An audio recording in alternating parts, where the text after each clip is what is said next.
Hello everyone, in this episode of ExcaliburCCGTV, we're taking a look at the top comics for July 17th, 2013. Play the music.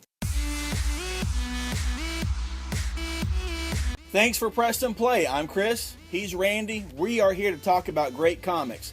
If you've never seen our videos before, thanks for watching. Click the like button below if you like what we're doing. Subscribe to us. Also, if you're on the go, don't have time to sit down and watch the video, we do have the MP3 of this available down below. You can click on the link, go download it, put it on your phone, wherever you are.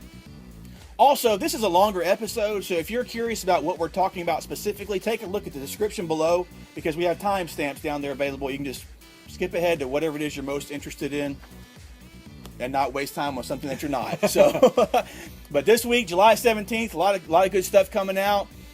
Some things I'm very interested in. What about you, Randy? Oh, tons of very, very eagerly excited, awaited books there. Yeah, totally. Well, tell me, lead off with your top one. What are you most looking forward to? Half Past Danger #3. Really? Yeah, awesome, buddy. That has been a great book. We now have a reason as to why the Nazis are on this dinosaur island, what they're wanting to do with these dinosaurs, and now it's up to the heroes to try to stop this from happening because as far as the Nazis know, they have everything in place and it's good to go. Stephen Mooney has given us 2 excellent first issues. It has been a highly talked about comic here in our comic shop, Excalibur Comics. Yep. And it's going to continue to be throughout the 6 issues on this series. Awesome. Awesome. It's the big one for me. Well, the one I'm probably most excited to check out is from Boom Studios. Yes, that's another one. Daymen, #1, by Brian Stelfreeze. Someone else is writing, I think. I can't remember exactly, but Brian Stelfreeze is the huge draw. It's the writer Michael Golden. It's the writers from Supergirl. Okay. Who are writing it. Awesome. This is a story that's about vampires, but not as much about them as it is their workers. That's right. And the people who have to take care of things for them, including gangs and fights and wars and stuff during the daytime. The families and clans involved in taking care of these large vampire dynasties during the day. So Brian Stelfreeze is a huge draw for me. It's gonna look fantastic automatically, but I want to see what the story is too because it has intrigued me. So we're gonna check this out. Yeah. Up next for me, Fables #131. Why am I pimping this one? Because it's the start of a new storyline called Camelot, okay. And it's going to be putting front and center Rose Red. And anytime Bill Willingham takes and puts one of the Fables characters there at the front of the lines, it's a phenomenal story that he has to tell. So I've been waiting to see when Rose Red is going to show her true potential with everything. They've hinted at it for probably a couple of years now. Now's the time. She has to reform the round table there. So it's going to be a good one. Going to look beautiful. Going to be well written. Going to be one people might want to add to their pull list. Cool. Sounds like a cool story. Next up for me is going to be Batman 66. That's right. That's going to be awesome. This is the telling of the Batman stories from the Batman TV show. It's like continuing that story on. We got Jeff Parker writing. We got Jonathan Case for the art. And it's stories based off of that. It's not retelling the TV series. It's taking the TV series universe and telling stories from that in Batman 66. So that looks like it's going to be fun. I want to check it out. I want to see if it's going to be kind of Stan Lee campy style or not, just for the fun of it. Should be. It probably is. I mean, we are going back to 66. Everything they've said and everything I've seen from the characters there looks like it will be. Yeah.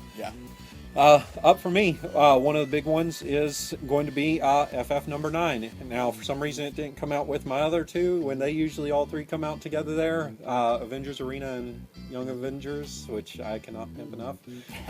Pimp's my word of the day today. I don't know why I always pick these words. But this is going to be a pool party. I don't know what goes on. It's a pool party. All the characters, the Future Foundation, everything else. I do know that poor old Alex Powers has returned there, and he is not exactly going to be returning just because he wants to return. He's kind of under Dune's power and control right now. So Doom has an agenda. May affect the pool party, may not. It's going to be great. Cool. Next one up for me is, if I'm not mistaken, the second part of the Trinity War from DC Comics, Justice League of America number 6. We just had Justice League 22, and we saw what happened in there, who was killed, the circumstances involved around that, and that story and that war continues here in Justice League of America. And I want to see just how I'm interested to see how it's going to play out, because we got these two teams here, super powerful teams in the DC universe, and there's other super powerful characters involved that are not part of the teams but involved in all this. We'll check it out, see how the war goes. Yeah. Guys, I warned you about this, and you let it happen last time with Age of Ultron. I'm going to warn you again here. Pick up the first issues to this, because as this goes along, you're going to find that it's running out, that it's out of stock, that you're having to get that dreaded second print or something on a book. Pick it up now. Don't wait until we're in the last month of this to go back and pick up everything. But along the same lines of Justice League of America coming out, we also have Constantine number 5 coming out. This is going to be a Trinity War tie-in. It focuses on Shazam and the power that he has, and Constantine's interest in this power. Is it for good, for evil? You know, what exactly? Why is he or so interested in Shazam? They'll answer that question in this issue, but it's going to be one of those important tie-ins that a lot of people sleep on. They don't realize that's coming out there, and then they're scurrying, going, "Where is this? Why did this come in?" Well, it came in and it flew out. Flew out, sold out, and now we're left with the second or third printing. Third printing. If you can even find those sometimes. I don't know how DC's going to handle their printings on these books. Right. You know, how quickly they'll churn them out so that you'll be able to keep up currently with the story. Right. Another one coming out that seems to have a big draw to it is from Dynamite Studios. We have Red Sonja, number 1. Gail Simone's coming on board as the writer. And rebooting, we're just coming on board to do Red Sonja. Yeah. So I think it's been a while since Red Sonja even has had a title. No, she's been going on with the title. Okay. Then I'm mistaken then. But with the addition of Gail Simone, fans of Gail Simone, you know, she's done a lot of work with DC over the past several years. She seems to be the perfect person to be on this book. Well, there's already been controversy with the preview pages, because Gail Simone's going to write as Gail Simone writes. She doesn't, you know, she's not going to sit there and say, "Oh, girl power with everything." You know, she's going to write how she feels she should write the character. And there's a pretty sleazy little guy that goes along with Red Sonja around, and you know, throws out some inappropriate comments here and there. But it's funny, it's well written, it's Gail Simone. She's not being serious, she's just trying to be entertaining with it.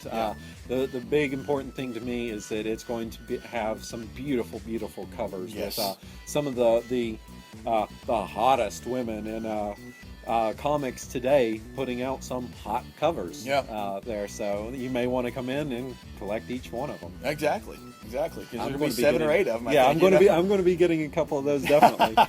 So, what else for you? Coming out from Oni Press is a book that they gave the first issue on Free Comic Book Day. Flew out of here. Could be a huge smash hit. I guess already some controversy there because they've changed the title on the book. It was Strangers when it came out. Now they're calling it Mysterious Strangers. Number 1 comes out this week, and it's fun. The art style is a little different. I think at times almost is kind of Kirby-esque with it. And the story is just kind of almost Mission Impossible type story with this group of agents that have to infiltrate an island and get something from that island, and it should go smoothly. They're all professionals, but somebody knows that they're coming. So, it's an ongoing title here, but it's going to be a really good read. It's Chris Robertson who gave us the awesome Cinderella miniseries for the Fables. That's right. From Vertigo Comics. So Cool. That is one of my big ones. Cool. Next up for me, I'm excited for Avengers number 16. Jonathan Hickman, Stefano Caselli on the art. We're still dealing with the signal that the spores, the creation of the spores have sent out. And this particular issue has come to a head. There is this huge villain. You guys should call it a villain. It's just this powerful character that emerges from one of the spores that was actually hidden somewhere, and we get to see the Hulk also. We get to see the Hulk. Yeah. It's been Bruce Banner, right? Previously in the previous issues of this, but now we get to see the Hulk in this issue. So I want to see what the Hulk is going to do, because he hasn't dealt with any, except for the very beginning, he hasn't dealt with any of the stuff on Earth. Right. He's dealt with stuff at the first issues where what stuff was going on there, but right. This is all leading up to the Infinity storyline. Also, be sure you check out our Infinity video. I'll have a link for that whenever that's up. But yeah, Avengers 16. Avengers has been great. I can't recommend it enough. Get on board. I hope you enjoy it. Along those same lines, everybody has been coming in here asking when the next issue is coming out. It is here. Thanos Rising number 4. Yes. It hits. Jason Aaron has been giving us one of the most disturbing stories. We've just found out that Thanos, in order to prove his love to this mysterious woman, has to murder his children. And he's got a lot of them. So he's been sowing his oats. He was sowing his oats like crazy in the 3rd issue, and now he's getting rid of those oats. Yeah. So it's been a terrifying read, and in a good way, but it's making Thanos seem like a real legitimate threat here that's going to just explode in the Infinity story. So. Yes. But along those lines, we have Jason Aaron writing that. Tell me about the other Jason Aaron written book that you love that's coming out here. Oh, I'm so excited! We finally see the wrap up, the conclusion, possibly. This is the penultimate we issue, took another one. But the other one will just kind of be the wrap. This is going to be the big brawl. Okay, so Thor, God of Thunder, number 10. I feel like saying, "Are you ready to rumble?" Exactly. Are we going to get? Are we allowed to say that? But you need to be ready to rumble, because it's going to happen. Yeah, I mean, with the events of the last issue, with how that ended, it's like, what are they going to do? Yeah. What's going to happen? What are they going to do? But this has been, if you're not on Thor, you've got to get on Thor, God of Thunder. This has been phenomenal work by Jason Aaron, and primarily art by Asad Ribic. Did have a fill-in issue, but that was still a great artist and a great fill-in issue that really it gave a lot to the story overall. Yeah. And now Asad Ribic still on board to finish up this God Bomb storyline with Gore the God Butcher, who's a fantastic character. I mean, yeah, I really dig him. I didn't know if he was a one-trick pony there, but no, they've given us 2 solid story arcs with him. Yes. We also have Nova number 6 coming out. That's a new creative team of Zeb Wells and Carlos Medina or Paco Medina. It's one of the Medinas. I think it's Paco Medina coming out here. And this is Nova, an Avenger? Maybe, possibly, could be. The only thing standing in his way is his mom. He has to get permission. But it's a new direction for it and new creative team. I've loved what they've done so far. Let's see if this new team keeps up the great work on it. Yes. Another one I'm looking forward to is Savage Wolverine number 7. Zeb Wells and Joe Mad took over with issue number 6. Mm-hmm. Storyline involves Wolverine, Elektra, Spider-Man's thrown in there as well, and the Kingpin. That's right. So the issue 6 was great. For me, it was a great change of pace from what was going on with the previous issues. And I totally have fun with the Joe Mad's artwork.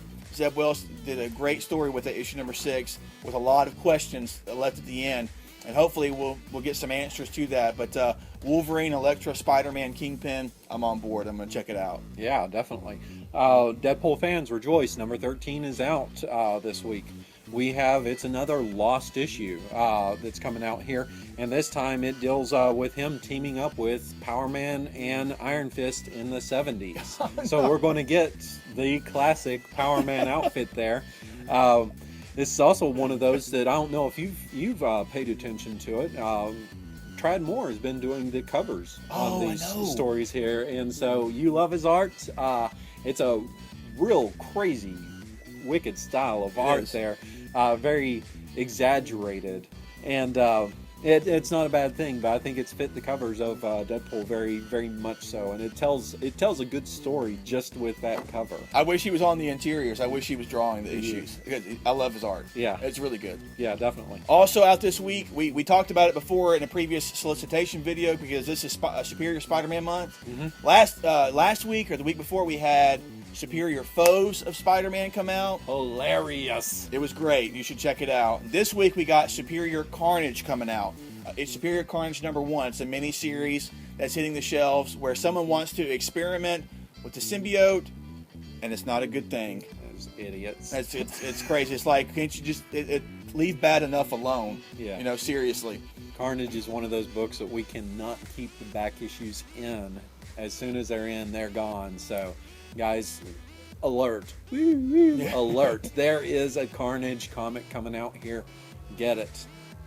For me, one of these books, I think it should be mentioned here because it's kind of back. It took a long break. Is Brian Michael Bendis and Alex Maleev's Scarlet. This is a book that it's very different. It's an indie style storytelling. It's a girl that was shot by the police, has survived, and she's decided to stand up against the corruption and everything else. The government can't stand her. The police want to take her out, but she just has hundreds and thousands of followers, and she's kind of become this.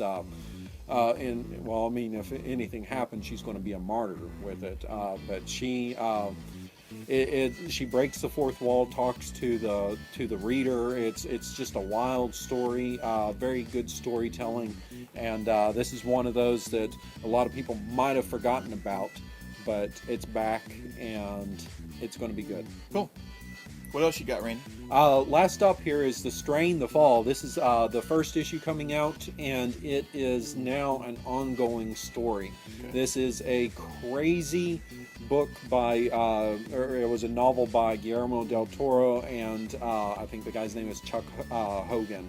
And David Lapham has been the person that has adapted this. Okay. He does horror well, he does, insanity well, everything, if you've read his Crossed or Young Liars or Stray Bullets or any of those books from him, he's a solid writer. This is now being made into a television series, and so it's going to be a hot book. It's going to be one of those that you're going to be looking for eventually. If not this week or next week, you're going to be looking for it when the series comes out on TV, so why not pick it up now?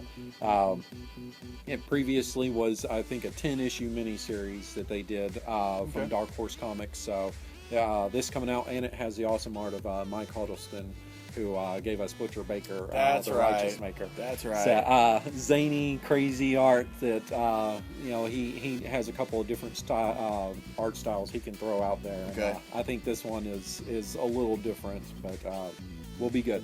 Cool. That's really it. That's what I got. It's a short week, but still tons of stuff coming out there for you to check out. Stuff that we did talk about, stuff that we didn't talk about. Time does not allow for us to talk about everything. Exactly, because we could go on forever and ever and ever. Yeah, as we've said before, there are some people that don't like to listen to us talk forever and ever and ever. There are some people that, as we can see by our subscribers, that do. Yeah. Hey, guys, we appreciate it. And we totally appreciate it. And Bruce, good to hear from you, bro. Yeah. So, hey, that wraps it up for this week, guys. July 17th, a lot of stuff coming out. We are Excalibur Comics, Cards, and Games here in Shreveport, Louisiana. We also have a store in Texarkana, Texas. You can visit us at our website, www.ExcaliburCCG.com. If you don't have a great comic shop nearby, let us help you out. Also, I want to mention that at the upcoming Arklatex convention, that's right, there is going to be a documentary on Excalibur Comics. That's right. it is important for you to check this out because we've been around for A long time. a long time, 25 years. Yeah, yeah. It's going to be awesome. Yeah, so, and that goes back to what I said. If you don't have a local comic shop, a good local comic shop, give us a call. We've been in business for a long time. We can help you out. There's no point in you going without when you don't have to. We'll break your fingers if you don't come up here. This guy's serious. Hey, guys, thanks for watching. Thanks for pressing play. Get the MP3, subscribe, like, share. We really appreciate it. Until next time, have a great one.